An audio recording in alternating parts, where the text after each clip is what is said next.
И сегодня же объявлено, что отныне в Москве каждую неделю будут проходить рейды против нелегальных мигрантов. До конца года полиция обойдет все рынки, ярмарки выходного дня и другие объекты, где могут работать иностранцы, находящиеся в России незаконно.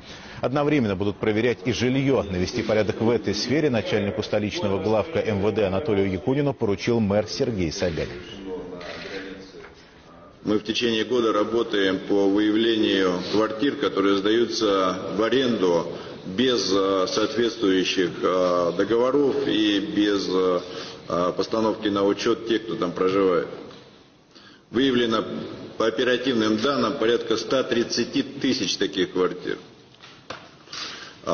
Подтверждено и заключено официальных договоров на сдачу в аренду немногим более 10 тысяч. Вчера было принято решение с понедельника и до Нового года провести операцию участковую каждую квартиру. Все проблемы Москвы – это жилой сектор.